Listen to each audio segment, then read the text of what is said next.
49er mind is It's not just a thought process, but a way of life. 49er mind. 49er mind. I can't shake it. It's 49er mind that I got. It's 49er shine that I got. My psyche's on another Frisco Super Bowl. Don't sit slow, cause here we go with a super show. A written goal session about our red and gold obsession. With some well-controlled expressions, let's talk about that win that we got. Who should have been in the spot? That's how they spin in the spot. Let's roll that back, all that crack, all that strip, fumble sack, or just dial it on up. If you wanna talk smack, it don't matter what the storyline, as long as the story aligns with a 49er mind. 49er mind. It's not just a thought process, 49er mind, but a way of life. For sure. 49er mind. Way of life. 49er mind.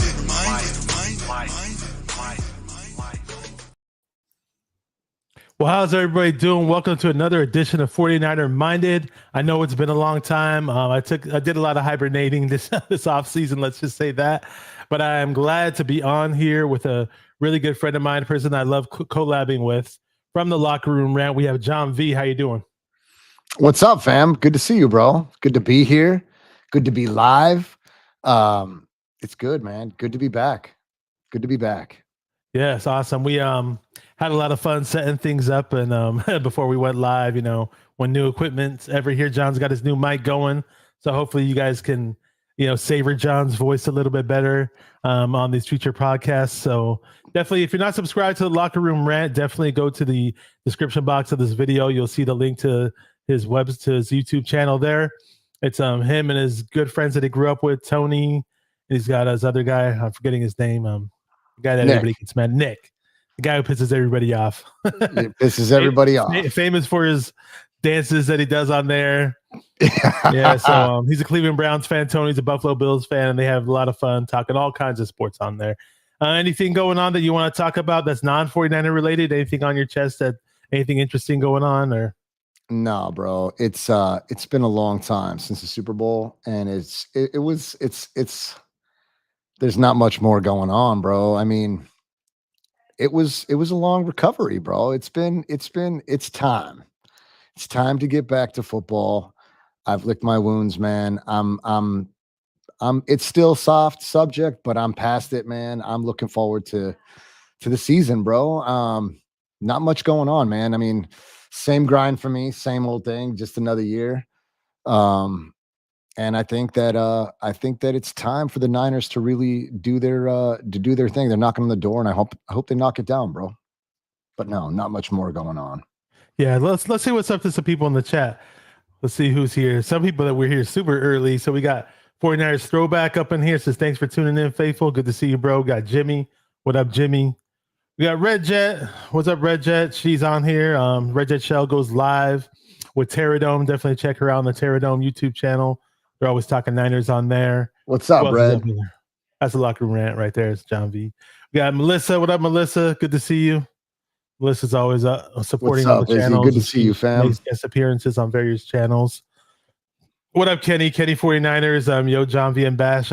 Eventually, Kenny and I are going to do some collaboration on his channel, I believe. So when that happens, I'll let you guys know. I'll keep you guys posted. Good to see Kenny on here. Kenny Culp. I believe he's the cousin of Bryant Culp, if I'm not mistaken. I met Brian Culp last year at the New York Giants game, the Thursday night game that we had, I believe. And yeah, that was a fun game to be at. A lot of Niner fans from the YouTube community were all sitting in my section, and Jess set that up for the East Coast Red and Gold podcast. We had a ton of fun that day, and it was really good.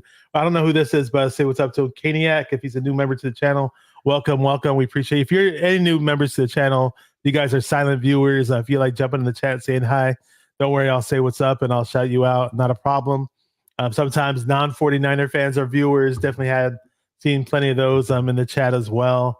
And not, you know, it's just funny as far as the 49ers are going. I mean, like, I had no excitement at all this offseason. I guess a lot of us were drained or deflated, or so. I wasn't in a state of depression, so to speak, but I was definitely just in my let me just take a break for the Niners for a bit mode and, you know, get back to regular life. And you know, it's been pretty boring, I must say. It's been a very boring offseason. Not much was going on in basketball. This is the first time around where I didn't even watch the NBA Finals. maybe I watched 5 minutes total of the NBA Finals. So it is what it is. But if you're a Boston Celtics fan, hats off to you. David McNiner is here. Says, "What's cracking, Bashar and John? Let's effing go Niners." Good What's up, McNiner? Good to see you down there, buddy. Yeah, he's one of the guys I met as well. Yeah, so been a pretty boring offseason, man. Just mini camps were going on. Not really much happening there. The Brandon Ayuk contract issue is still a deal. It's a hold-in. He did show up to camp, but he's showing up and not participating. But at least, it's funny because when that Brandon Ayuk officially requests a trade headline came out, a lot of people were freaking out. And what was going through your mind when you saw that? I was freaking out. I was freaking out because everybody knows I freak out. I overreact to almost everything that everybody shouldn't overreact about. But here we are. We're still freaking out. And the contracts around the league there's extensions and we're not making any progress. So it's uncomfortable for me. But I do like seeing him there. I know he's on the sidelines, chopping it up with John Lynch and Frank Gore and it just, I don't know, fam. I feel like I'm kind of upset with the organization because I feel like they've drug their feet, and like we need BA. Like there's no doubt about that. And I just feel like they don't do things accordingly. Like it's always to the beat of their own drum. And they put the fans and the players in certain circumstances that could have been avoided, right? Like BA wants to be out there with the fellas, but we just can't get past, the negotiations. So it's like shit or get off the pot, bro. Like, what are we talking about? Like get this man his money so that he can ramp up in camp with his teammates, because we know with Bosa that the ramp up period was crucial. And Bosa even commented saying that, yeah, man, that time hurts, and look now, Bosa is killing it. So I don't know, man. It worried me and it still worries me because they're a stubborn organization, but they do get things done. So I won't take that away from them. But as a fan, I'm still uncomfortable. But we got our quarterback, so it's not as bad, but it's concerning. It's concerning. And another contract extension did take place today for an NFL wide receiver, DJ Moore of the Chicago Bears. Yep. Did sign a 4-year, $110 million contract extension. So that's definitely an eye opener. So it's just another. I don't get it though, because it's like it doesn't. Okay, one thing I am thankful for, I'll tell you this: we all remember the dark years of the 49ers before Parag was handling any contracts of any sort. We were in salary cap hell. And when he shows up, for many years, the salary cap was not an issue. The only thing that has been an issue is just that we take forever. We're the league leader in taking God knows how long it may take to sign one of our players. And it's a domino effect. I mean, like, CMC got his extension, Juwan Jennings. Now Trent Williams wants his extension, but the main one, Ayuk, still hasn't happened. But hey, at least he is at camp. He is showing up. He's talking to John Lynch. You see him walking around with John Lynch, and you assume something would happen sooner since he's there. And it's like, I don't know what Parag's doing to not make it happen, but they have to find a way to make this happen some way or another. Maybe by the end of next week. That's my prediction, perhaps. I don't know, man. I don't know if you have a prediction of when Ayuk's going to get signed, but I hate talking about this because I feel like it's been the same discussion, the same conversation. It's like Groundhog Day. Every day you wake up, it's the same crap. What is there new to talk about? This damn Ayuk hold out or hold in now, so to speak. It's all good. You know what? I mean, we've been listening to everybody else. It's our turn, bro. It's our turn to give our take. I mean, I'm tired of talking about. I'm tired of hearing about it, and God knows my family and friends are tired of hearing about it. But at the end of the day, like, this affects us, right? Like, it affects us. It affects me every day because I put everything into this team, bro. Like, all of my free time, all of my free thoughts are 49er related because I love it. Like, we are diehard fans, and I am a fanatic. And anybody that knows me knows that the Niners are pretty much everything to me outside of family. and work. So the Super Bowl was a life force of drain. It was a draining life force, right? Like I put everything into last season. We all did. I mean, we bought in 100% all chips in the middle of the table, fam. And it was just, it was just, it was gutting, man. It gutted me. I was crushed. But the BA stuff, we're gonna hear about it every day until it gets done, and the Trent controversy too, like we know Trent's going to get signed. We don't know when, but it'll get done. And it's important. It's important as fans not to overreact, but we still do because frankly, what else do we got? We got 65 Niner channels to follow. We've got 65 different interpretations. So it's a lot. It's a lot as a fan, man. And I'm here for it though. I'm here for it. Yeah, I got you. Let me say what's up to some other people who dropped in the chat. Got some good buddies in here. We got Rod Cali 24/7 says, "What's up, Bashar?" And John Salute fellows. Shout out to you, bro. Definitely check him out. He jumps on a few other channels every now and then. I forgot the name of the channel he jumps on with. They changed the name. He was with Gina. You check out him and Gina. They go live and they're friends over there. Sometimes he jumps on Terry Dome's channel. We got Tanya Eduardo Grande. Says, "What's up, fellas?" The new person in the chat, welcome. Take it. Good to see new faces here. Papa J says, "I wonder if they're going to do the same with Brock next year." We'll cross that bridge when we get to it. I'm not even worried about that. Let's take it. Let's knock out 2024 first. We got Tanya Seau, NFL royalty, up in here. Says, "Hi, Bashar and John V. Good to see you." I think I got everybody covered here. Yeah, good. It's been a while. It's been a minute. I think the last time I went on here was like 3 weeks ago, maybe a month ago. I can't remember. But yeah, it's always fun going on here. I just don't like, shout out to all the people who go on all the time, all year long, and they literally going on twice a week when there's nothing going on. Like for me, I really, really have to be excited. Not necessarily excited, but when I feel like there's nothing new to talk about, the creative cells in my brain just do not work. They're just, my brain just gets stuck, brain freeze, whatever you call it, man. So it is what it is, man. But hey, I do love coming on here, talking Niners, seeing a lot of old faces in chat. Always love coming on with John V. It is what it is. David McNiner says Brock's going to be the first $60 million man. Yeah, we'll see how much he gets paid next year, man. It's going to be interesting, Yeah, I think eventually they will get the Ayuk thing done. It's for a trade to ever take place. Let's say, for all the fans, there are some Niner fans who want him traded, actually. And, a team has to come up. Are those honestly fans, bro? A team has to come up with a huge contract to pay him. Then they have to come up with proper draft compensation for us to even administer a trade. So I don't know how, even if a trade situation was totally in the works, I don't know how they'd make it happen.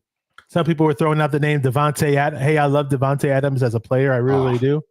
And that is the one player I'd probably make the exception for in a trade, but we'd still have to get good compensation in return because he's a lot older. He's a lot older than Brandon Ayuk. As good as he is, he's from Palo Alto, the Bay Area, not too far from Levi's, actually, over where Stanford is, Palo Alto. And I'd love to have him, as a Niner, sure. But for now, it looks like looks like Ayuk should be on our team. We just don't know when the contract's going to be done. Shout out to Sparks. Sparks is here. I think it's another new face. Hopefully that comes with the ring, David.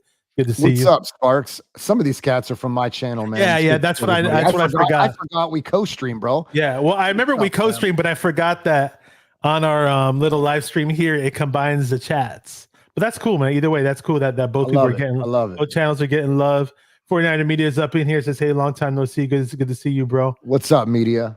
Yeah, I mean, I hate talking about contracts. I hate talking about the salary cap. It's not my forte. It totally isn't. It does not excite me, but it's obviously something that needed to be covered.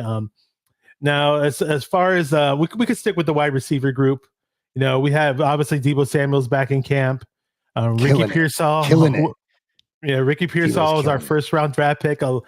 Niner fans were not happy with that pick. Now, I knew who he was going into the draft, but to say that I was excited about that pick right when the pick was made, no, because I wanted to tackle. For those who know me well, I was banging on the door for a tackle for God knows how long, or just more offensive linemen in the mix on the squad. But if you have anything to touch about Deebo Samuel, the wide receivers in camp, go right ahead. I mean, they finally put the pads on, so the past 2 days they've been hitting and catching passes and making plays. And yeah, say whatever you want to say about the wide receivers.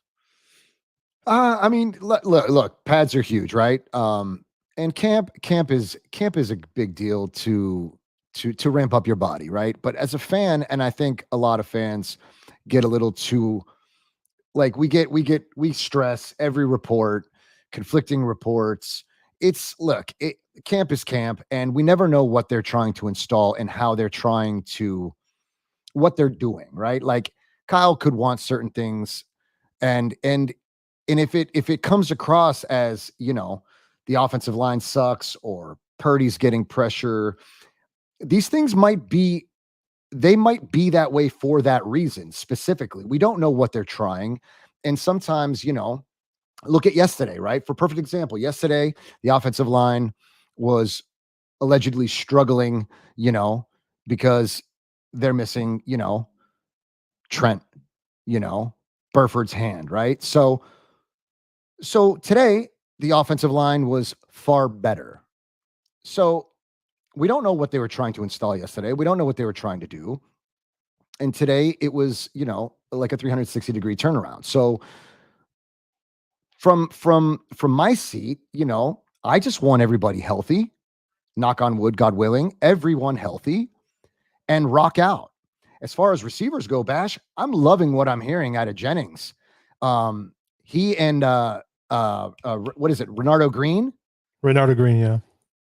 They're dogs out there. From what I understand, they're putting on a show.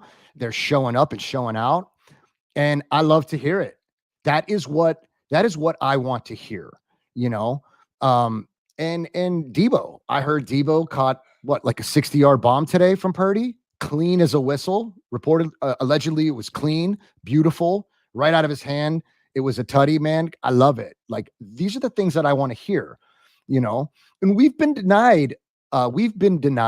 And certain players throughout the last few seasons have been denied that coverage because it's always been quarterback controversy, right?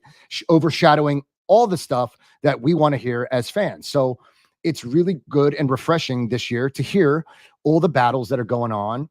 And, outside of the drama, which there will always be drama as a 49er fan, and it's just refreshing, fam, to really get to hear more about the players that are just doing their thing and grinding out, and like I said, we were denied this for a few seasons now, maybe three seasons now, the Jimmy G, the Trey Lance, all the quarterback controversies that surrounded this team overshadowed all the other camp battles. So I'm loving it. And I think it's going to get better from here. Can't wait for preseason, to be honest. Yeah. Preseason will definitely give us a way better look, a way better idea, other than reading articles from God knows, like you said, 65 different sources of people who were at camp. And it's all and keep in mind, I've been reading notes, I've been watching people's reports, but a lot of, since I'm not there, a lot of it's a blur to me because there's so many conflicting reports. One guy says this guy that we brought into the next greatest thing since sliced bread. The other guy says, oh, this guy looks like ass and he sucks. And what the fuck were the 49ers doing drafting this guy? You know what I mean? It's like, okay, who am I going to believe? And I try not to play favorites. All these guys are looking to make a paycheck, talking Niners and, bringing out content for 49er faithful, for people who obviously cannot see what's going on. We don't, these aren't televised practices by any stretch of the imagination, but it is what it is. We're going to touch on a few more things. Just want to say what's up to some people that I hear. John V's up, not John V. What's his name? Ty Austin's up in here. I know. What's up, Ty? One of the guys who I met last year actually at Levi's. He's a New York 49er fan, another New York Niner fan. This is Bash and JV, my guys. Yeah, that was really cool last year when I went to Levi's when the New York Giants were playing the Niners and we won. It was just cool to sit. We sat in this designated section with multiple content creators were there. Brandon was there.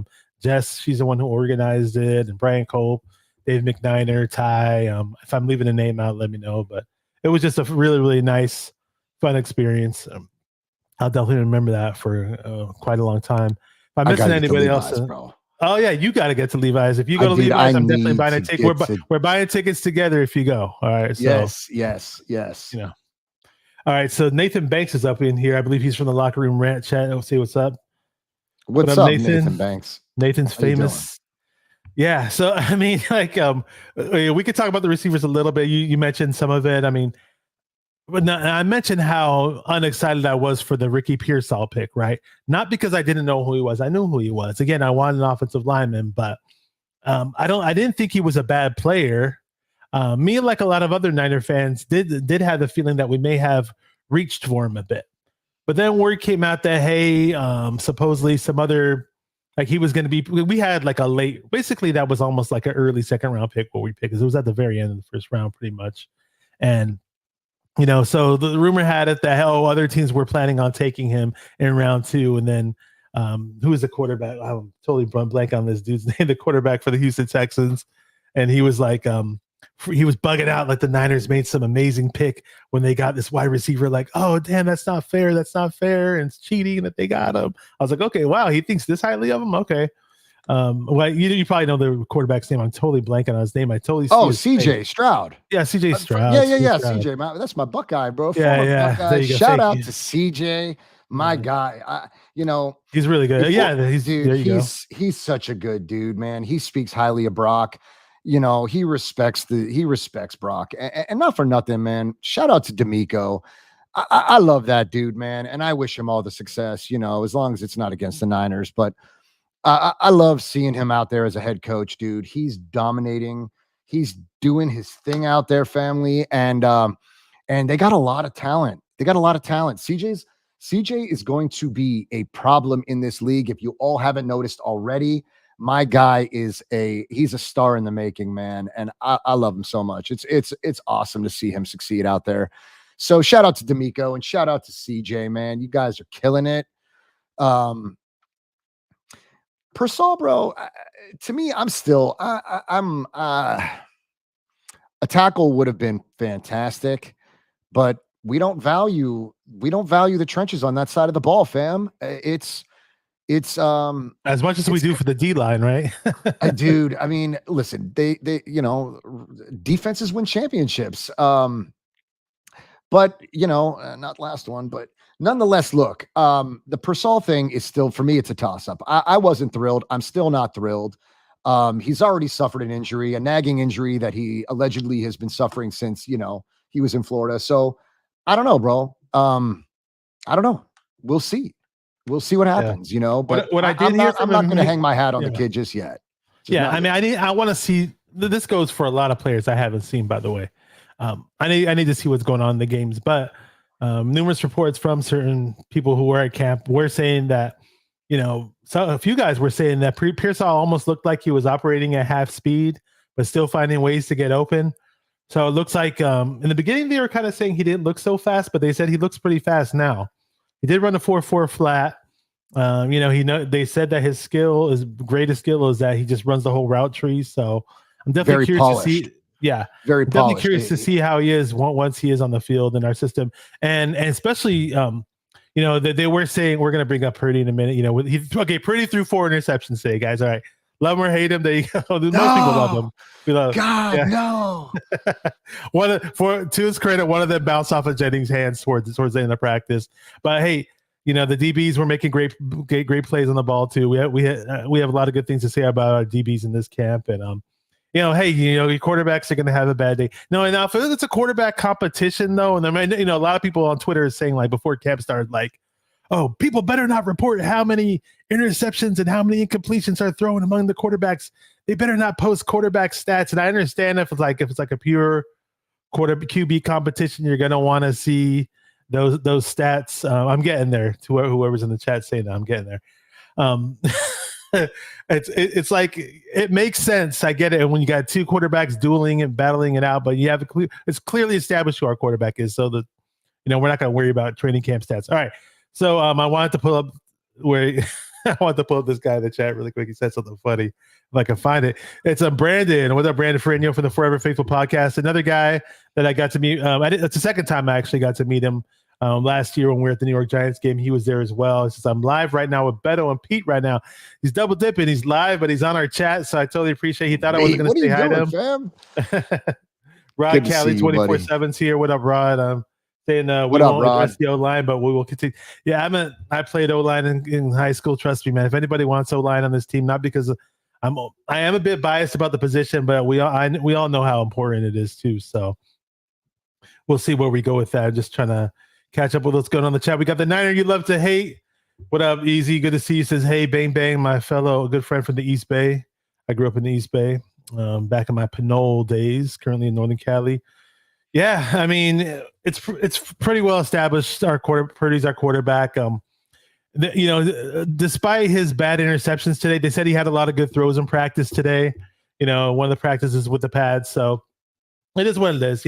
I'd much rather see these guys have bad throws in practice than have bad throws in the games. And for the most part, we don't know what goes on in the majority of our practices with this team. Now, the training camp, sure, summer training camp, the beat writers are there for a lot of time. But in general, the majority of the practices for NFL teams are in public. So the beat writers aren't even there the majority of the time this team practices. But you're going to hear good and bad. That is what it is. So, I mean, but hats off to the DBs who made those great plays on Purdy's bad throws, and they got interceptions. So it is what it is. Just hopefully we only hear about a bad day like this for our quarterback.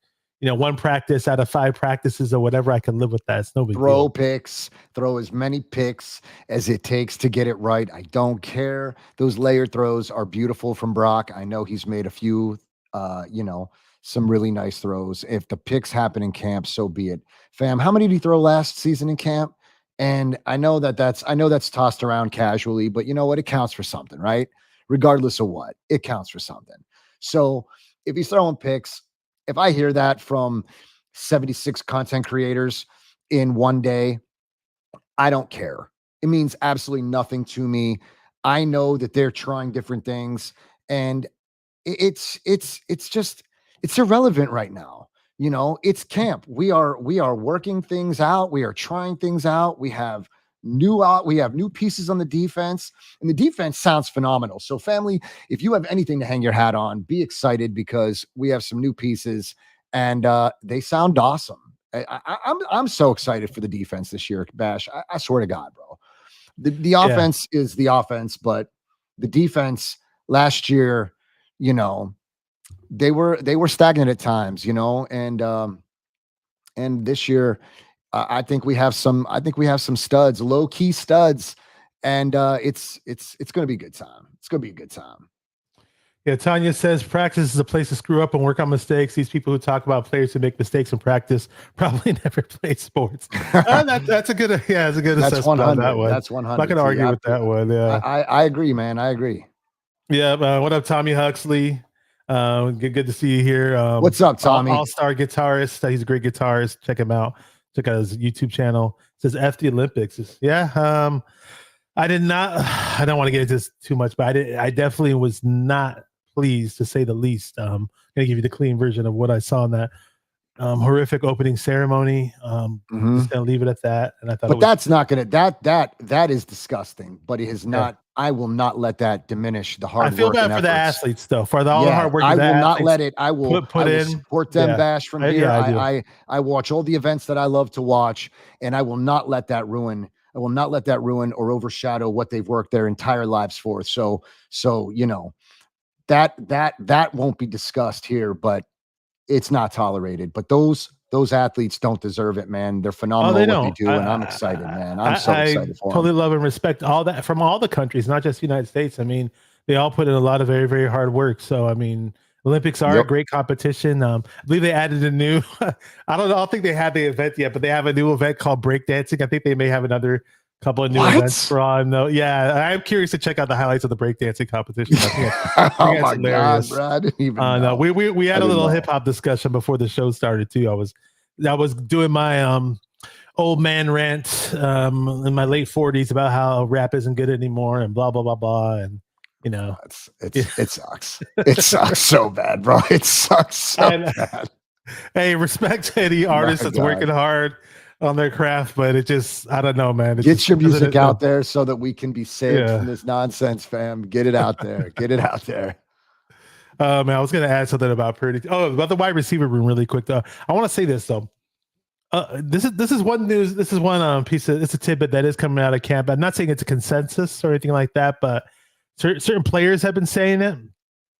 And like for example, when they like I was hearing about Brock Purdy having some struggles early on in camp here and there on some misses on the deep balls. Every now and then he's hitting certain deep balls on crossing patterns. But like for example, Debo is not a great separator on deep routes. That's definitely something I've been hearing in camp. Hopefully he fixes it before the season starts. But Ayuk's much better at running the whole route tree than Debo is. He's much more polished than Debo is at being a true receiver. And for Ayuk not being there in camp, it doesn't help Purdy's case to work on the deep balls during camp. But we all get that. But in general, though, I think this wide receiver camp is going to be the deepest wide receiver camp in Shanahan's history, especially when Ayuk's out there. Guys like Ricky Pearsall, Jacob Cowing waiting in the wings. Brandon Jennings, Jawan Jennings, from what I hear, is having his best camp altogether as a 49er. So JJ, bro. I'm really excited to see what he can do in a real game this coming season. So like I'm hearing Juszczyk saying the running back room's as strong as it's ever been. I don't know about that. Yeah, that's the thing I have to see. But this is what I do believe, and we're gonna transition onto this. Diablo Lenore, from what I hear, has been making a lot of really, really nice plays. And what he's saying is the defensive back room, the DB room, is much deeper than it has been since he's been there. I mean, it better be, right? I mean, it better be. We went into last season scared, bruh. At least I did. I'm not going to speak for anybody else in the chat. But I went into last season really nervous, man. When Huff went out, I got nervous. But then, Jair Brown, come on, fam. Are we excited about Jair Brown this season? Battle tested in the Super Bowl. I mean, look, we always tiptoe around rookies, but my guy was incredible in the Super Bowl. I loved watching him, man. And he's going to be exciting to look forward to this season. Like, there's a lot to take away from last season, post Super Bowl loss. But right now, I'm stoked. The secondary is stronger than it's been. So let's just see, man. I'm still waiting for guys like Womack, who was an Ohio kid who went to Akron.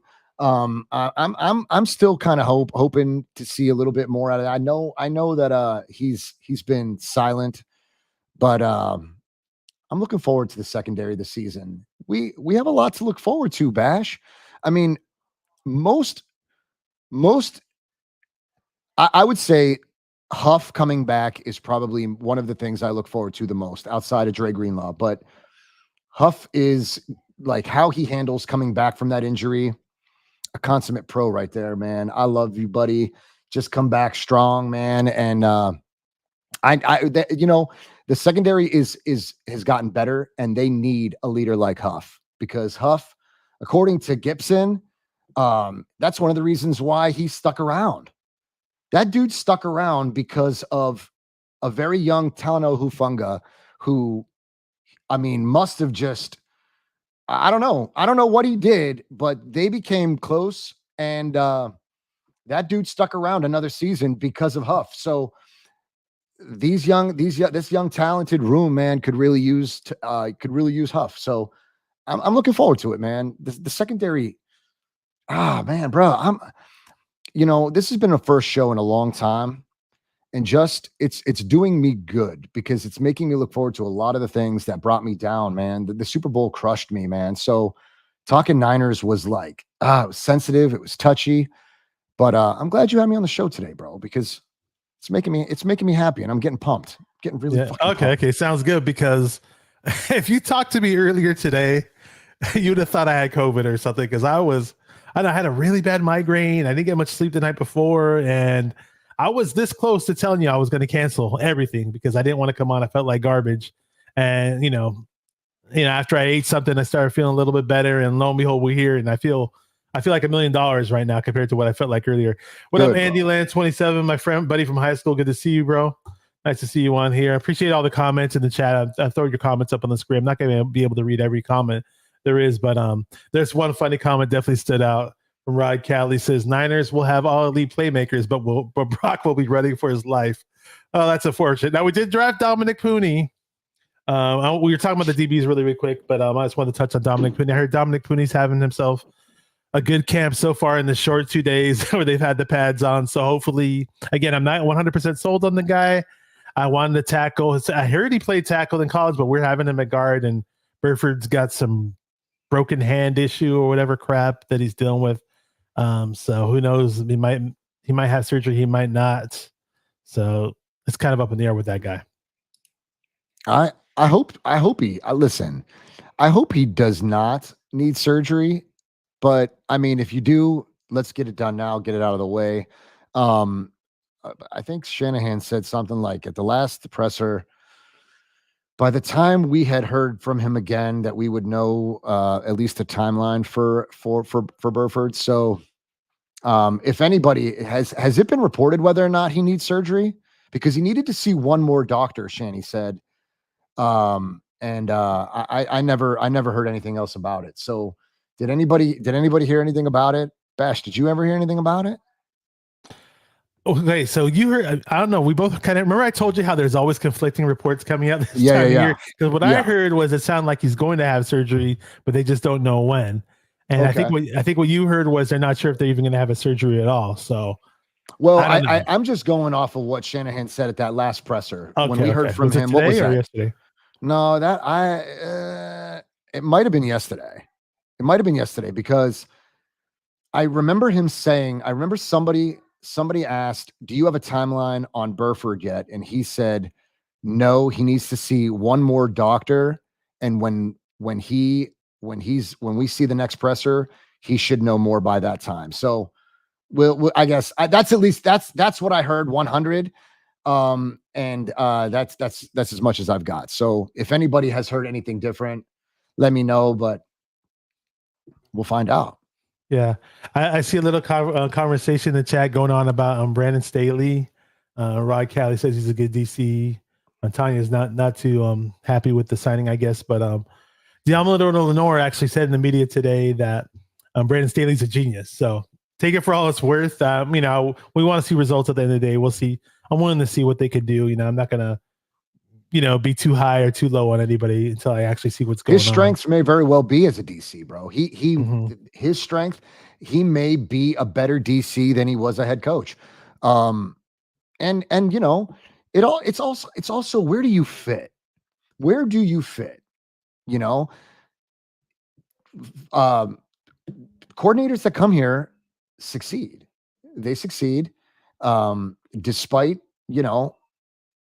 our mishaps, they make a difference. And I kind of like it. I kind of like it because we heard last year that Wilkes just wasn't doing it for that room, right? Like, I don't know. He just wasn't doing it for them. Maybe Staley brings an entirely different, for the DBs, I take that back. I think the DBs liked Wilkes, but as far as the trenches, maybe they weren't too thrilled. There was a disconnect for whatever reason. Bosa kind of said it early on in camp. It didn't make sense to me when Bosa said that early on in camp last year either. But there were some ups and downs with the defense last year. It was very, very clear. Hopefully, this is what bothers me so much about the D coordinators. It's like we have guys, and then they're good, and then then they're gone. So it's like, I don't know. I just want to, if this whole this Sorensen and Staley combo lasts for the next 5 years and we have great things come about and we win championships, awesome. If it's just a 1 year thing and we're back to the drawing board and we have to hire guys all over again, it's like, what the hell is going on? We had D'Amico, we had Robert Saleh, and I just wish one of those guys, it just sucks though, because whenever some coach shows that they're good on our squad, the whole league wants them, as if we won like 5 Super Bowls in a row. Everybody just loves to just snatch our coaches like no tomorrow, more so than other teams. It's the weirdest thing, and it's flattering as a Niner fan, I guess, in the Niner front office, like, hey, look, we make these good hires. Everybody wants our guys, but it's like you definitely want continuity at the same time too. Definitely want some consistency. So I don't know. We'll see. We'll see. I'm not too worried about the defense. The defense has been doing really good in camp from what I've been hearing so far. Yeah, the DBs, the DB room's pretty strong. We've been mentioning Lenore a lot, and Travis Ward, who else? Renardo Green's coming up and having some good. He was our second round draft pick. He's been coming up the past few days. Isaac Yiadom, the free agent from the New Orleans Saints, I hear has been having some good practices. So the depth is definitely there on paper, and it looks like it may pan out on the field. Safety, you mentioned Hufanga. I mean, I was just down and out when I found out Hufanga had an injury last year, and that really pissed me off. But we were lucky enough to draft Jair Brown, and he stepped in and filled in nicely. We don't have Tyshawn Gibson anymore. You mentioned him earlier. That'd be nice to have him around. But we did draft Malik Mustafa. I heard Malik Mustafa has been looking really, really nice in camp. Everybody says Mustafa. I don't say Mustafa because I'm familiar with the real way to say the name. And when I hear Mustafa, it just sounds like really, really like somebody just, to me, it's the equivalent to somebody butchering the English language. It's like, so it's, I know Lion King, Mustafa, I know that, but at least he got his first name right. It is Malik. Anyways, he's doing a good job in camp. And, so we got guys like from last year, Darrell Luter Jr. Is he going to step up? A lot of people don't like Ambry Thomas. And you did mention a cornerback with a nickelback who may not make the team, though, from what people were saying. But I want him to step up. Womack, the third. He looks the part. A lot of good things were said about him early in camp his rookie year, remember? And then for whatever reason, you didn't hear much from him since. So let's DBs. They said it looks pretty deep. So just hopefully they continue that and they get better as things progress. Let's talk about the trenches though, because we did touch on the O-line a little bit, which is fine. We don't have to go on that too much. But the D-line, Nick Bosa is just Nick Bosa. I mean, what else can I say? Well, he's now Nick Bosa with a mustache, if that makes any sense. To the females in the chat, does that do anything for you, the Nick Bosa mustache, or you want him to shave it off? Does it look funny? Does it look stupid? I don't know. I've never been one to grow a proper stash. I'm usually clean shaven, so I just do whatever works for me. I want to do it so bad. Okay, I want to do it so bad. I think I might try to do it someday. I might.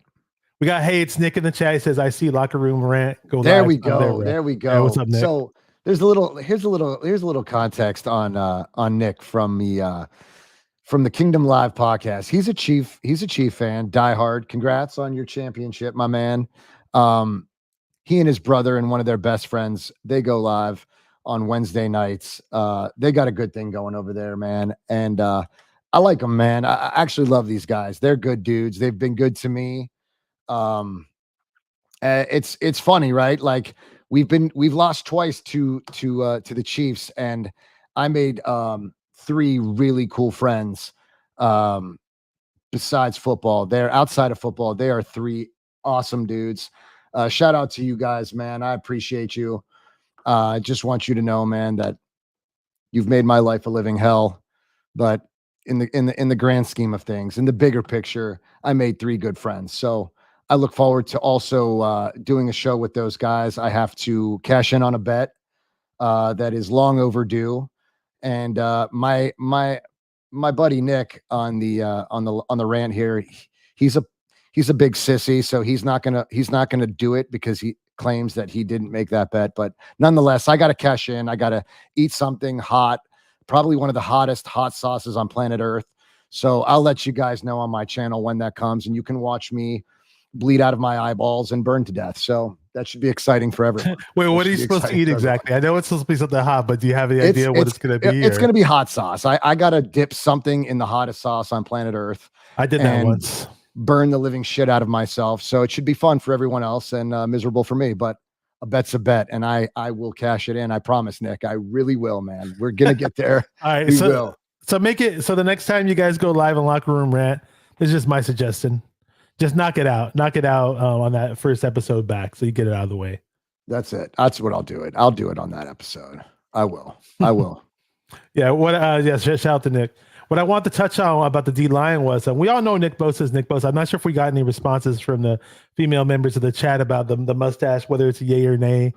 Maybe they don't care. No. But anyways, Nick Bosa's being Nick Bosa, which is great. I mean, hopefully, last year, hey man, he missed all that time and he wasn't the same guy early on when the season started. So hopefully we see an amazing Nick Bosa leads the league in sacks and just gets everybody else pressures, helps everybody else get pressures too whenever he's doubled. Absolutely.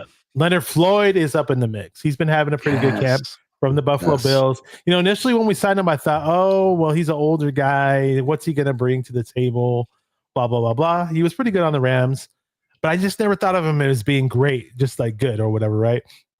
So but you know, I researched him a bit on the Bills. I didn't watch the Bills a whole lot last year, but I did some research on him after we signed him, and they said he had a pretty good season and he was still the same player. So sounds like early on in camp, he still is that same guy, despite the fact that he's a little up there in age.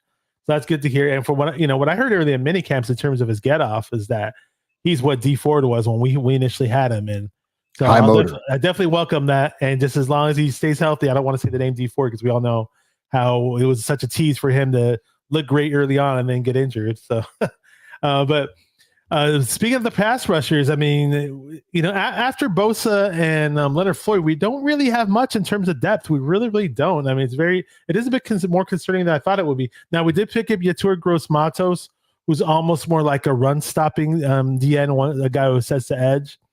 And I don't mind that pickup at all. Hopefully he does pick up some more pass rush type skills with us, though, from whatever he learns on camp, learns from Bosa and Floyd. And hopefully he does contribute in that facet as well. Last year, Robert Beal Jr. was a rookie, very undersized, very fast I believe he ran a 4.5 40 in the combine. And the jury's still out on him. They said he bulked up a bit. He got a bit bigger. Alex Barrett is just, I don't know, practice squad type guy. Drake Jackson is the eye opener. Now, this guy, I mean, geez, I put up something on my Facebook page. Some people, I'm sure a couple of people got mad at me. I said he's officially a bust. You know, the report was that Drake Jackson's going to miss all of training camp. All right. So if you missed 12 games last year, you know what's, I'm going to go backwards for a little bit. When Drake Jackson had those 3 sacks in the first game of the year, right? Mm-hmm. Like people like, wow, Drake Jackson's arrived. 3 sacks against the Pittsburgh Steelers. Look at Drake Jackson. Wow, he's really, really something now. You know what I mean? The excitement was there. And then a few weeks went by, and I jokingly said this to one of my friends. Probably a couple of my friends heard this. I don't know if I told you, but I was basically like, look, those 3 sacks that Drake Jackson got are going to be his only sacks of the season.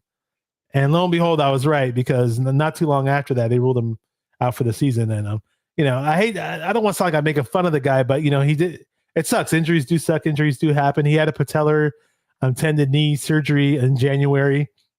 I guess everybody assumed that he may be back and ready for camp, but it has not been the case. So I don't know. I mean, I hate to say, but that pick does not look good so far. He was a second rounder. There were some expectations for the guy coming out of USC.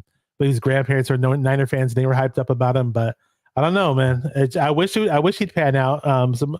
I'd say guys like Robert Beal Jr. Definitely need to step up. And I don't know what you feel about these Ds right now that we have defensive ends. So you could get into the tackles too if you want.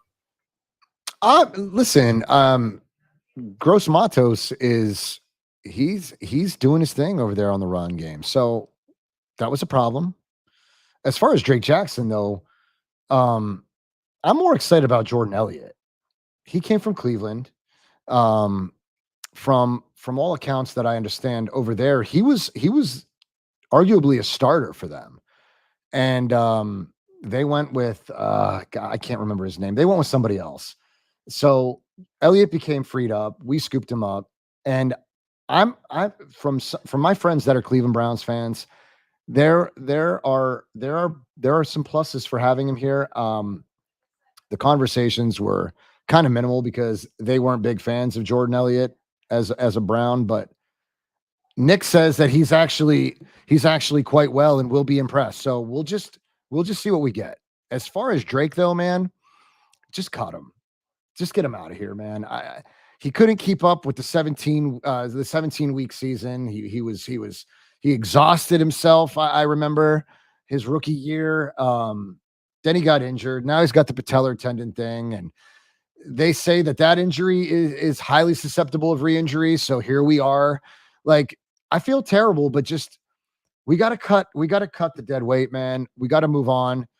Get him out.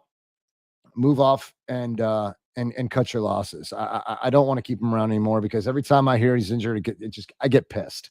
I get pissed. But Jordan Elliott, I want to see more of him. I want to see how he does in camp. I didn't read any notes on him today. Was there anything on Jordan Elliott today? I didn't see anything in the recent notes. Probably somebody else may have reported. I didn't hit up everything that was out there. E Kim's to the house. What up, E Kim? Good to see you. Says, What's hey, up, Bashar and E-Kim? John. Yeah, I remember him. He's always calling the Grant Cohn show. I'm not sure if he still does. It's been a while since I watched it, to be honest with you.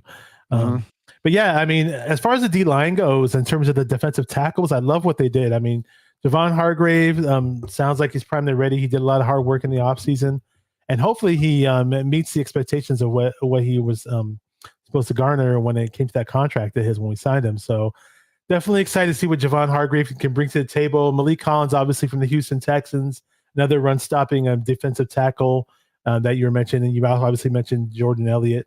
And Javon Hargrave, just to clear things up, is more of a pass rusher than a run stopper. We still have Kevin Givens in the mix. Kalia Davis, I've definitely been excited to see what he can do with a full season under his belt. We barely played him last year when we finally activated him. He did one of the games, I forgot who was against, but he did get a sack. He barely played last year, and he got a sack in the game. So that was exciting to see when he got that. Ty McGill's still around. Ty McGill actually got into a fight today with our rookie center, I believe, the rookie guard from Jared Kingston from USC. Actually, we were playing him at guard. We played both center and guard at USC, but got into a bit of a scuffle today. Evan Anderson is a huge. I've always wanted a big run stuffing D tackle on this team, like a huge space eater type of guy. And Evan Anderson is one of those big 6'4", 330-pound type guys. So definitely curious to see what he can do when it comes to the preseason. Shaquille Brown's another run stuffer type of guy. So it looks like we are a little bit more. I like the fact that there's more diversity on this offensive line when it comes to the D tackle position in terms of rotating people. Last year with just like Kinlaw Armstead and Javon Hargrave and not much else, a little bit of Givens here and there. So you mentioned Jordan Elliott. Obviously, I didn't really watch him much last year, but I am definitely curious to see how he's going to look in the Niner uniform. But yeah, he was huge. He was huge in 23. He was big time for them. I was just reading a small article on him. He appeared in all 17 games. He actually started 14 of those games. Elliott appeared in all 17 games for Cleveland. He finished his career best with 2.5 sacks, 3 tackles for loss.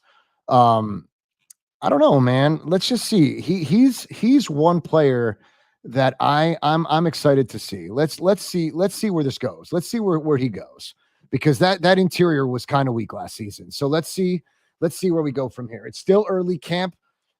I see everybody in the chat. Let's see where we go from here, man. Because we know that interior needed something, but depth is still, I guess depth is still an issue. Who would you say our deepest at defense was in 2022, right? Would you say before that? I guess 2019 was extremely deep too, but I think most recently 2022 had the most depth on the defensive line. Would you say? Yeah, I would say so. Okay. Yeah, I mean, I think the D line. I keep mentioning run stuffing type D tackles. I think they're going to have to work a bit harder this year early on too, because we don't know when Greenlaw is going to come back. We didn't touch on linebackers yet. Fred Warner is going to be Fred Warner. We all know that. Oren Burks was terrible last year when Greenlaw got hurt in the Super Bowl. A blind man can tell you that. He's no longer on the squad. I was kind of hoping they'd draft a linebacker with the picks that we had, but we traded away some picks, I believe, and it is what it is. But we did draft D. Winters and Jalen Graham last year. I was hoping they'd get on the field and get meaningful reps last season, but they didn't. I like both of them a lot. I've heard some decent things here and there about those two in camp. We did draft Tatum Bethune, actually. He's a linebacker later in the draft that we did draft from Florida State. So hopefully those 3 guys find a way to develop and get themselves on the field. The Demetrius Flanagan Foles is still there. We got Curtis Robinson. I mean, these are kind of more like Demetrius Flanagan Foles isn't bad, and he's all right. But guys like Ezekiel Turner and Curtis Robinson, if one of them doesn't make the team anymore, those guys are more practice squad guys / special team guys, so to speak. So I mean, I kind of wish we had one more. Oh, there's a linebacker that we do have in the mix. I forgot his name. D. Winters, yeah. No, Devondre Campbell.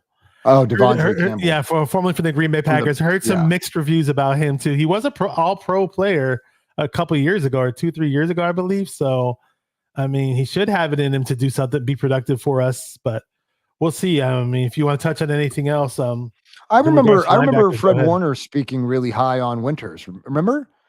Do you remember? I do like Winters. I Yeah, think I I think liked he him a lot spoke before we highly of him. drafted him. I think he said he had some of the best OTAs, or he had the best OTAs out of everyone. We'll see. I'm looking forward to D Winters. I think. I'm trying to think. Is he? I'm excited about Floyd. I'm sorry, I didn't see your comment there. 10.5 sacks is good for me. Let's see what happens. I like that dude. High motor. Yeah. You know, and probably And he's far playing better on the opposite of edge. Bosa now. He's playing opposite of Bosa now. So that, he didn't have that before. Yeah. What's his face? Former Buckeye. He was a disappointment for me. I was pissed. Say his name. Buckeye. Help us out in the chat, guys. He came from Washington. What the hell is his name, man? Why am I forgetting? Oh, I'm forgetting. They were teammates, bro. They were teammates. Why is he slipping? Chase Young. Chase Young. Jesus Christ. Yes. Chase Young. How up, dude? I texted you that day when we got him. I was like, so disappointed. I was like, I bet you're pumped up about this move. And what you texted me in response was a picture of a Chase Young jersey hanging up in your closet from Ohio State. Yeah. I was glazing, dude. There's an episode on your channel that nobody should ever go back and watch because I was so excited. And now look where it got us, right? It got us nothing. Zero. Yeah. In the beginning, remember, shit the bed and it's going to be a race. It's going to be a race to the quarterback and all that. And we definitely saw the glimpses. The glimpses were there. So it is what it is. Shout out to Cynthia. She's in the chat. She says, "Hey, stopping by to hit that like, friend. Appreciate you. Good to see you." What's up? Yeah, Cynthia? Good to see you, fam. Oh man, yeah. that was you know huge what? for me, bro. And we saw the glimpses. We saw the glimpses, though, right? It was like he's physically capable of being possibly better than Bosa. He has the tools, but for whatever reason, was he jogging in on that one play? Bro was just dragging ass, bro. He was just slacking, bro. And that's where it got disappointing. He was slacking. And then he showed up in the Super Bowl. He turns it on like, bro, you were humiliated on 65 Niner channels. And a few I think somebody called him out at a presser. So, look, I take full responsibility for making him more than he was, man. But it sounded great. It was exciting for a minute. Those flashes were there. But he was a huge disappointment. So, eat shit. Hope you step on Legos, whatever. Do whatever it takes. Shout out to Jimmy. He's up in the chat. Good to see you. What's up, Jimmy? Yeah. I mean, there was some training camp note that that definitely skipped on really quick. If I can just pull it up in just a second. Oh, here we go. Drum roll, please. I don't have one. Okay. That's what Raj does when he's on Instagram. He always does that little drum roll thing. Right. Jake Moody, 18 for 19 in training camp so far, guys. Just let you know. Breaking news. Don't hold your breath. And if you blink, you'll miss a miracle. That's our fabulous kicker, our rookie last year. So, yeah, I mean, we've covered a lot. If there's anything that we missed, then let us know. But, here we go. I knew I missed something. We were talking about wide receivers earlier. We didn't cover the running backs, but, we all know who CMC is, unless you want to touch on that really quick before we go. But Tariq Owens, the son of Terrell Owens, did catch a would-be deep touchdown pass from, I believe, Brandon Allen. Oh, from Dobbs. Dobbs is finally coming around. It might have been Dobbs. Don't Dobbs is finally coming around. He got trashed like every week from mini camps till now, and then he's finally coming up. Like, dude, this guy must be a gamer because he looked so good in the games last year, and then we pick him up and he's just so ass in practice. Bro, we'll see what's up with him. We'll see what's up with him. I was talking him up last season, bro, and then of course he becomes a Niner, and he can't figure it out, which that's fine. Like, adapt to the system. I understand it. It's tough. It's hard. We know that it's hard.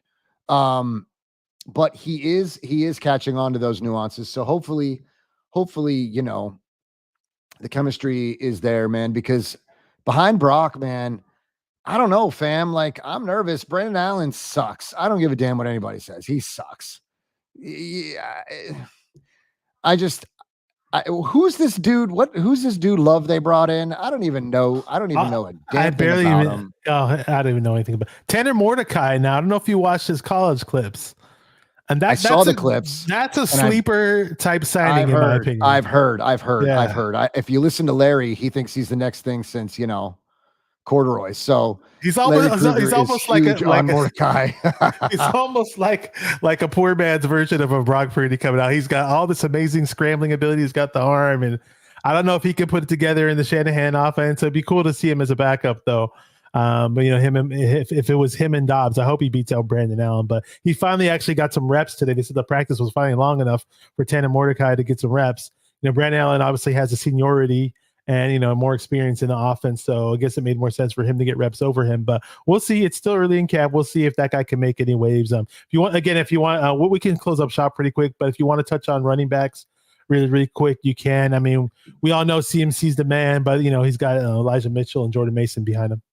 What's there to say? We run CMC into the ground last season. He had a phenomenal season, and I will not take anything from him for that. Like, I don't discredit any of that. But what's there to say? You know what I'm saying? Like, we had a healthy Elijah Mitchell sitting there during the Super Bowl. We didn't touch him. Jordan Mason seems to have come along quite a bit. If you're listening to any of the reports, I believe he had a good day today. And I think he might've had a touchdown today as well. But what's there to say? We overuse CMC, and this year Shanahan's saying that we're going to use him less and kind of protect him from himself and yada, yada, yada, yada, yada. If you want to touch on running backs, let's go for it. But for now, all we know is we have a deep running back room, but what are we going to do? We're going to see the CMC show again. I don't want this kid. I don't want to say anything to jinx him, so I'm not. I just hope that we utilize our backs more. Yeah. Period. Split up, diversify the carries a bit. Why not? We did draft the running back. I'm a bit bummed out about this Isaac Guerrero. I'm not sure when he's coming back. He got a bit of an injury one of the first practices. Incredible height, size, speed, all that. Weight, speed, you name it, he's got it. 240 pounds, I believe, ran like a 4.35 40 or something crazy like that. Or ball security. Yeah, we rarely get those high weight speed guys, and I just love to see what Isaac Guerrero would look like in a Niner uniform. Oh, Guerrero, I'm sorry. Yeah, if we can get creative with him some way, somehow. He's not the quickest guy. He's not that quick. He's more of a straight ahead type of guy. Be very interesting to see that. But yeah, running backs, I'm not too worried about them. Like I mentioned earlier, Kyle Juszczyk said this is the deepest running back room he's seen. So it sounds like some people say Elijah Mitchell looks like the number 2. Some people say Jordan Mason looks like number 2. It's almost like that. Like I said earlier, I mentioned all this earlier, that you see conflicting reports from various writers who have been at camp. You don't know which side to lean on at the end of the day. So somebody said that the world needs John V rants. I love John V rants. When I see John V rants, nobody's laughing more and enjoying them more than myself. I think they're hilarious. Not laughing at you, but more like laughing with you. Laugh at me. I'm not laughing at your pain or anything. Like, laugh it out. People. I've been known to go on my rants on this channel. I've dropped countless F-bombs. I've dropped every curse word on the planet. I tried to keep it as clean as possible today. And people laugh hysterically when I go on those rants too. I love it. I love when you go on rants. I love it. Dude, you love it when I suffer, and I love it when you suffer. So. That's fine. And listen, if you guys want those rants, follow me, subscribe to the channel, do what you will. I'll be back with Bash. This is my guy. And when the season starts, God willing, I have nothing to rant about. But if there is something to rant about, I will lose it. I normally do. And I'm probably not any healthier for it, but I will say this. Elijah Mitchell was getting 6+ yards a carry. Okay. And when healthy, that boy can secure the ball. If he's still a Niner by week 1, if he makes the 53, I will be surprised. At least I hope so. I may be one of the very few guys, Bash, in this fan base that still believes that Elijah Mitchell is the guy for, the backup role. I believe in the kid. Outside of his injuries, I know they came at, obviously at a cost, but I still believe that if he's not the bell cow and he stays reasonably healthy, utilize him, use him, because Mason had some ball security issues, and I get it. That was part of his growth, but we just need to use the backs on this team. If we have a deep room, we can be absolutely nasty with the run game. If everyone is, we don't even have to have, we can spread the ball around, bro. It doesn't have to be CMC, every single carry. I know the guy wants to come off the sideline like a bat out of hell, but frankly, we need to keep him healthy. So I hope that we just utilize the backs, period. Kyle says we will. Now, like Rod said, we got to hold him accountable. I want to see it. Don't talk that shit. Show me. Talk is cheap. Show me. That's it. You heard it from the horse's mouth. There you go. I want to touch on this really quick. We're going to get going pretty soon. We got two more things to touch on. In regards to Brock Purdy having a really, really bad day in practice, I get that. Those bad practices are going to happen.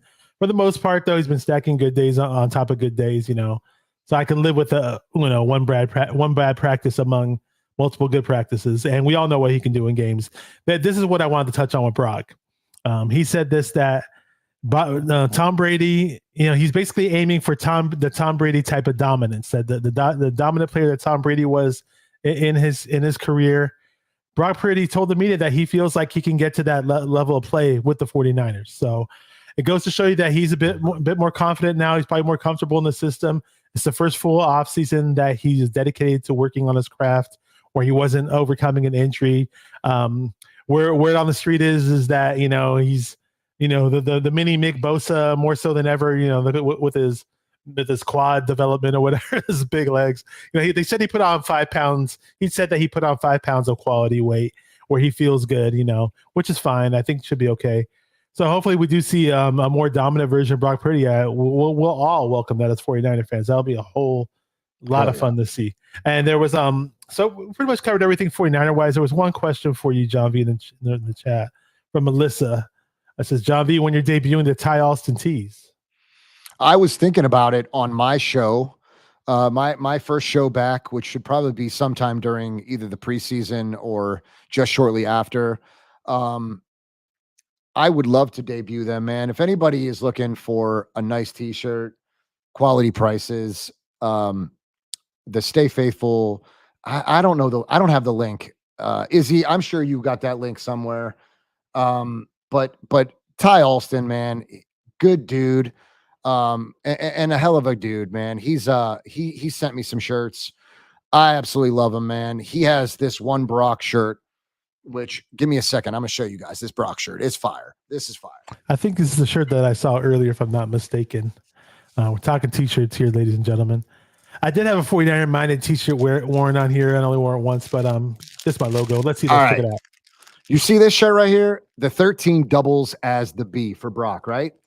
And it is dope. You see that, folks? This is a phenomenal t-shirt. If you like this shirt, get a hold of my guy over there, Ty Alston. He will hook you up. He has fast shipping, great prices. And there's a bunch of others, but I kept this one close just because I want to wear it soon. But nonetheless, while we're on that Purdy thing, let's talk a little bit about that little piece that he said about Tom. Did you see he was a little salty? And my guy, that is my mother effing quarterback, bro. This dude speaks his mind, and he believes his confidence is through the roof, and I absolutely love it. It's actually contagious because he said something like, you went out there, you were trying to get Brock. You were trying to get Tom Brady last season. Now I can't get this verbatim, so my memory is shit. So just hang in with me. He said something like, you guys, something when asked about how he felt about Shanahan reaching out to Tom Brady, he was thinking like, I beat that guy. And he was basically saying, like, I can be that guy. Like, I believe that I'm that guy. I beat that guy. Something along those lines. I'm butchering it, and it's coming out like shit. So the relevancy is that Brock was basically a bit, pissed off that you were trying to go out there after he led you to the NFC Championship game. He felt as though, you were trying to, replace him for an older Tom Brady after he showed you what he could do in a very small sample size. I love the comment because you know what? Brock's not a yes man. And I like this dude. He's confident that he is this dude. He wants to be better than last season. He knows what he has to do this season to be better than last season. That remark, that comment, if you can find it, Bash, and you can read it verbatim, it's awesome. It made me even more confident in Brock. And I'm already like sold. Like, I have no reserve feelings on Brock. But this dude comes out any chance he gets to tell you exactly who he is, who he wants to be. Did he put on size? Yes. Was he rehabbing through November? Yes. I didn't know that. Nobody knew that. We just were shocked that this dude's coming after a UCL injury, post-surgery, he came back in camp early. Like, I'm loving it. I'm absolutely loving it. He was salty that you were trying to bring Tom Brady into the building, and he told everybody about it. He said it. Like, he knows that this system is good for him. He fits it. He gives Kyle his flowers, but at the end of the day, he took offense to that. And so he fucking should. I don't want Tom Brady here. Do you honestly believe that Tom Brady and Kyle Shanahan can coexist on the sidelines?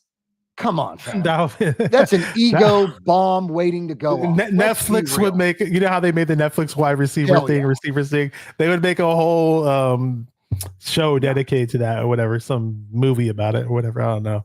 I'm reading the article while you were talking. I was trying to find this article that you were talking about with Purdy. I found one, and they did mention that the Niners were looking to sign Purdy, but I don't see Purdy's response. Let me see. You know what? Maybe you can find it. You got to pull. If you got to pull it up, go ahead and read it off. Yeah, it's here. It's here. And for those that wanted the Ty Olsen t-shirts, I did put it in the chat. I put the link to his Twitter account in the chat. So if you guys want to just click on it or whatever, go ahead and check out Ty Olsen. Show him some love. I think he might be on Instagram too, if you don't have Twitter, or X as they call it. Go ahead. Did you find it? I'm looking. Okay. I'll catch up with the chats whenever you're ready. Let me know. There's a lot of what was it? Rod was talking about Kyle Shanahan and about accountability or whatever. Kyle won't hold himself accountable. He thinks he's him. He's got that cockiness to him. Now, cockiness and confidence are good. I get it. But, I definitely want him to be a bit more humble. I'm sure a lot of 49ers, I'm saying it very lightly, obviously, giving the PG version of it. But I don't, there are Niner fans that hate Kyle Shanahan. I'm not one of them, but I do like him. But obviously, I still think he's capable of winning it all, winning the big one. Some people don't think he is. Obviously, it helps to have a quarterback that wants to reach a level of dominance. It helps. Obviously, helps having the roster that you have, and we've had the roster. We just got to piece it all together, man.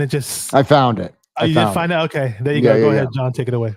So Brock Purdy on what went through his head when Kyle Shanahan told him he was trying to sign Tom Brady while he was recovering from the UCL surgery. When he said Tom Brady, I'm like, that's cool for your sake as a head coach and for a team to bring the best of all time. But a little bit of me was like, I just proven I beat this guy the past year and that I'm good enough to take our team to the NFC Championship game. So there was a little bit of me where I was like, I can absolutely be the guy for this organization. So why not me? That was Tim Kawakami on his podcast. So look, I mean, Brock took offense to that. He took offense to that. I mean, didn't like it. And, look at what he did last season. I don't even have anything. I'm not even mad at the guy. Like, I like that he got salty. And I like that he's putting it out there. I love it, actually. The dude speaks his mind. And I think that's what I think that's what these guys see in him too, Bash. We hear them. We heard in those 7 games that he played, he was like, he looked at Trent Williams and he's like, yo, you paying attention, bro? like this is great. Like, this is what I want. I want a leader, bro. And they say he's a great leader. So for him to be a little bit offended that we were out there looking at Tom Brady, I think it's great. And I didn't even want Tom Brady. The egos would clash. It would never work. Never. So I don't even give a shit. That's my QB1, bro. And I love it. How did you feel about Juice and his podcast interview with KMDR? I didn't watch the Juice one. I didn't watch it, to be honest with you. But yeah, I mean, we all think as Niner fans, since it's no longer an issue before, it's like what was put away in the past, that like we all forgot that we even, thought of Tom Brady as an option after we discovered that Brock Purdy can, ball. Obviously he had the injury, but we get it. I mean, hey, I was one of those who doubted Brock because Brock had that injury despite having a great season, but I didn't know he was going to be the same player, let alone be a better player. So it is what it is, man. Brock silenced a lot of doubters, but yeah, he still has doubters in this 49er fan base of all things. I think he has more doubters in the 49er fan base than outside of the 49er fan base, to be honest with you, for whatever reason it may be. That's a fact. Yeah. And Rod, I didn't have you in mind when I said there are some Niner fans say, hey, Kyle, you wearing what I was thinking of. There was a friend of mine who I was thinking of. But yeah, I mean, it's kind of weird that Brock still has to win certain people over, but it is what it is. And actually, you know what? When they had those top 10 quarterback rankings, right, Brock was left out of the mix, right? Now, for me, I say Brock Purdy's definitely top 10, 7, 8. I don't know. Whatever number you want to slap on there, go ahead. I don't care what number it is. But when I see top 10, when I see him, I definitely see top 10. That's fine. But we could go on for days and days about Purdy and everything else, man. We've been on here for an hour and 16 minutes. Are you really a fan if you aren't sold? He was an MVP candidate last season. I'm not going to say anymore. The kid for passes over 20 plus yards, Brock was 55%. Do you know where everyone else was? There was a large gap between, I think Mahomes was at 28%. Yeah. Mahomes didn't have a spectacular season last year. Right. I mean, obviously he won the Super Bowl. Yeah. I'm saying Brock was ahead of the rest in these. Well, what the Purdy doubters were saying is, that's all run after the catch. Those were all run after the catch throws. It's like he was one of the most accurate quarterbets last season. Brock could have thrown for like 500 yards in back-to-back games, and they'd still find a way and say it's all the weapons and it's all the coaching or whatever. I don't even care. Those people are irrelevant to me. Yeah, I don't either. I can't even categorize you as a fan if you're shitting on Brock Purdy. Yeah, we've got a quarterback now, and you still find things. And get it. He had a bad game. He had a terrible game against the Baltimore Ravens. I get it. I understand. And those who were arguing all year that he wasn't good, and even though he was tearing shit up, looked at that game like as validation, like, oh, see, Brock's not the guy. We need to draft a quarterback. Literally, when the season was over, there were some Niner fans typing up on some boards, oh, which quarterback should we draft in the first round? It's like, are you guys smoking crack, dude? Yes. They're smoking it, and they're smoking it twice on Sunday. They're not fans. You can't be if you're constantly looking over your shoulder for the next guy. Like, Brock has earned this position, and if you're not invested, like, I feel sorry for you. I truly do.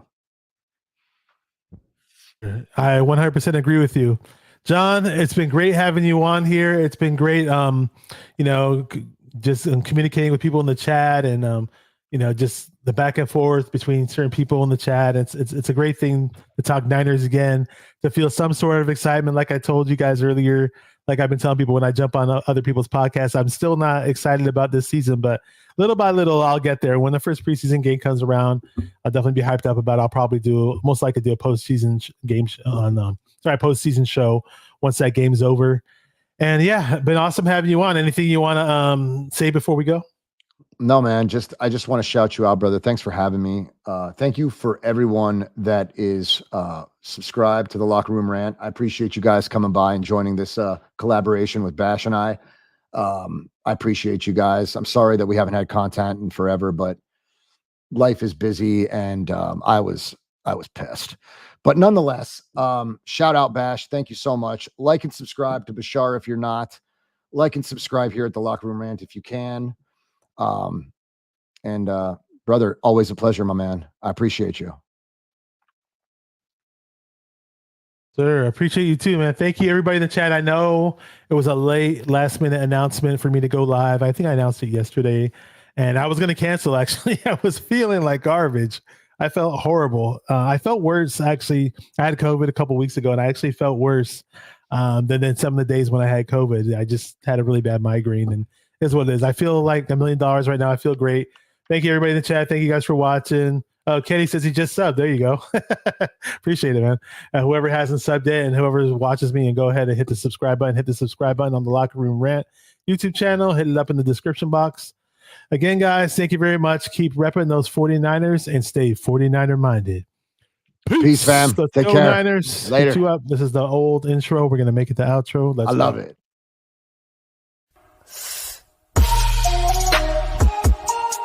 Come on, 49er Fingers. Let's get it. Because it's 49er mind. We got to do this one time for the Empire. It's 49er mind.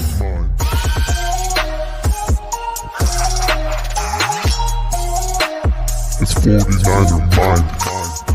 We got to get that brick by brick real quick. 49er mind. Yeah. Yo, we can't listen to them haters, man. 49er mind. We from the Bay. 49er mind. We them San Francisco 49ers. 49er mind. We got that red and gold blood inside us. 49er mind.